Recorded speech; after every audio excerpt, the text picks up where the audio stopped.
बात करते हैं कुदरत के कहर की। वेनेजुएला में जो कहर कुदरत ने बरपाया है, न जाने कितने दशकों तक उसके निशान बाकी रहेंगे। वेनेजुएला में आए विनाशकारी भूकंप ने पूरे देश को हिलाकर रख दिया। 2 बड़े झटकों के बाद तबाही का ऐसा मंजर सामने आया जहां इमारतें जमींदोज हो गईं। हर तरफ मलबा था। बिजली, इंटरनेट, जरूरी सेवाएं प्रभावित हुई हैं।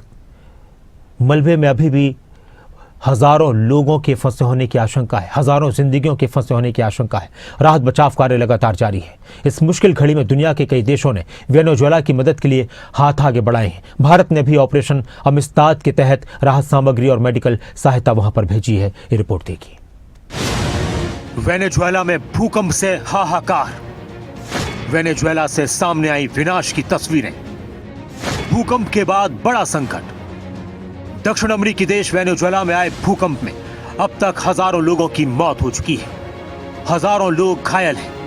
वेनेजुएला में 25 जून को साल 1821 के काराबोबो युद्ध की याद में राष्ट्रीय अवकाश था, इसलिए ज्यादातर लोग घरों में थे और फीफा वर्ल्ड कप देख रहे थे। इससे मलबे में दबने वालों की संख्या ज्यादा होने की आशंका है। स्थानीय मीडिया रिपोर्ट्स के मुताबिक मलबे के अंदर से आवाजें आ रही हैं। सरकार ने देर रात बताया कि 39,000 से ज्यादा लोग लापता हैं। भूकंप की भयावहता की असल तस्वीर अभी आना बाकी है। अमेरिकी जियोलॉजिकल सर्वे के मुताबिक भूकंप से 10,000 से ज्यादा लोगों के मारे जाने की आशंका है, तो वहीं 1 लाख लोगों की जान गंवाने की 30% आशंका है। वेनेजुएला में भूकंप का असर कई चीजों पर पड़ता हुआ दिखाई दिया है। एयरपोर्ट सेवा बंद। भूकंप के झटकों से कराकस एयरपोर्ट की इमारत को नुकसान पहुंचा।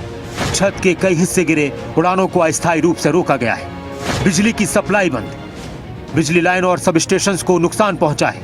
एहतियात के तौर पर कुछ क्षेत्रों की बिजली काटी गई है। इंटरनेट कनेक्टिविटी ठप हो चुकी है। टेलीकम्युनिकेशन इंफ्रास्ट्रक्चर को नुकसान पहुंचा, जिसके चलते मोबाइल नेटवर्क और इंटरनेट सेवाएं बाधित हुई हैं। पानी और गैस की सप्लाई पर अस्थायी रूप से रोक लगा दी गई है। वेनेजुएला में आए भूकंप को लेकर अलग अलग देशों की प्रतिक्रियाएं सामने आई हैं। भारत के प्रधानमंत्री नरेंद्र मोदी ने अपने सोशल मीडिया प्लेटफॉर्म पर लिखा, भूकंप से हुई तबाही से मुझे गहरा दुख है।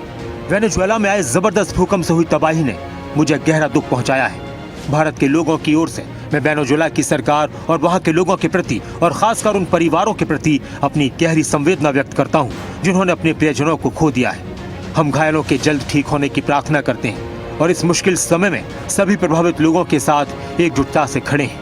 भारत हर संभव मदद के लिए तैयार है।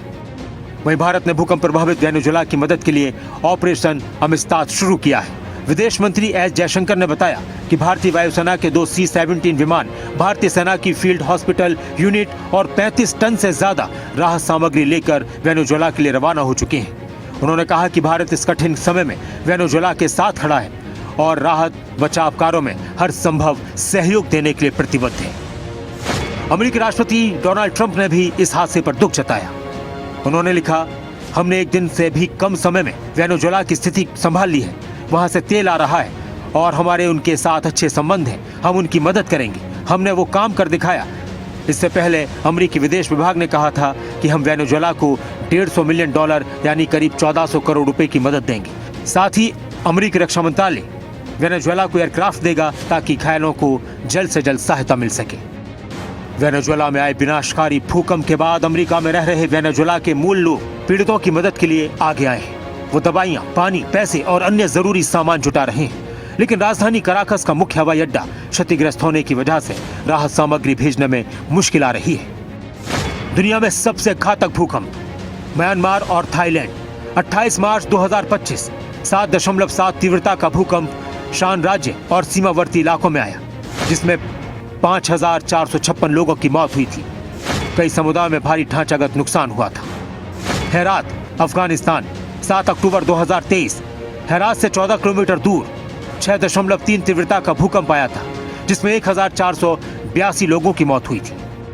भूकंप को लेकर बहुत सारी वैज्ञानिक रिपोर्ट सामने आई हैं। आखिरकार कब और भूकंप क्यों आते हैं? पृथ्वी के अंदर 7 तरह की प्लेट्स हैं।